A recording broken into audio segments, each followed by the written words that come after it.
Hi friends, வணக்கம் and welcome to RK news Tamil channel. சற்று முன் வெளியான முக்கிய அறிவிப்பு. ரேஷன் அட்டைதாரர்களுக்கு குட் நியூஸ். இனி இந்த பொருளையும் இலவசமாக பெறலாம். வெளியான அறிவிப்பு. செய்தியை முழுமையாக கேட்கறதுக்கு முன்னாடி நம்ம சேனலை சப்ஸ்கிரைப் பண்ணலாம். சப்ஸ்கிரைப் பண்ணிக்கோங்க. மறக்காம பெல் பட்டனை கிளிக் பண்ணிக்கோங்க. அப்பதான் நம்மளுடைய அப்டேட்டட் நியூஸ் உங்களுக்கு உடனுக்குடன் வந்து சேரும். மத்திய அரசை பொறுத்தவரை தமிழ்நாட்டிற்கான கோதுமை ஒதுக்கீட்டை 1038 டன்னாக கடந்த ஆண்டு குறைத்தது. இதனால் ரேஷன் அட்டைதாரர்களுக்கு கோதுமை வழங்குவதில் சிக்கல் ஏற்பட்டது. கோதுமை இருப்பை பொறுத்து 1 கிலோ அல்லது 2 கிலோ என கோதுமை விநியோகம் செய்யப்பட்டது. இதனால் பல ரேஷன் அட்டைதாரர்களுக்கு கோதுமை கிடைக்காத சூழல் உருவானது.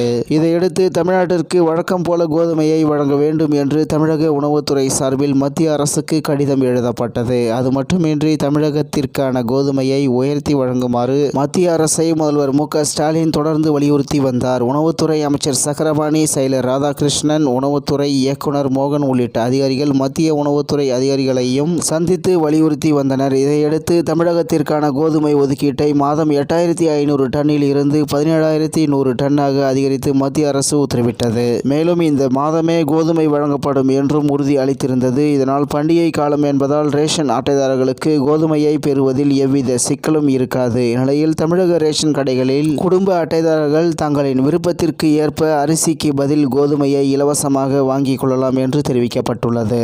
இந்த அறிவிப்பானது ரேஷன் அட்டைதாரர்களுக்கு மிகுந்த மகிழ்ச்சியை ஏற்படுத்தியுள்ளது. சென்னை மற்றும் மாவட்ட தலைநகரங்களில் குடும்ப அட்டைதாரர்களுக்கு தலா 5 கிலோவும் மற்ற இடங்களில் 2 கிலோ வரையும் கோதுமை வழங்கப்படுகிறது. இந்நிலையில் தமிழகத்திற்கான கோதுமை ஒதுக்கீட்டை மாதம் 8500 டன்னில் இருந்து 17100 டன்னாக அதிகரித்து மத்திய அரசு உத்தரவிட்டது. மேலும் சென்னை மற்றும் மாவட்ட தலைநகரங்களில் குடும்ப அட்டைதாரர்களுக்கு தலா 5 கிலோவும் மற்ற இடங்களில் 2 கிலோ வரையும் கோதுமை வழங்கப்படுகிறது என்று தகவல் வெளியாகி உள்ளது என்பது குறிப்பிடத்தக்கது. இத்துடன் இன்றைய முக்கிய செய்தி நிறைவு பெறுகிறது. மேலும் இது போன்ற செய்திகளை உடனுக்குடன் தெரிந்து கொள்ள ஆர்கே நியூஸ் தமிழ் சேனலுடன் இணைந்திருங்கள். நன்றி, வணக்கம்.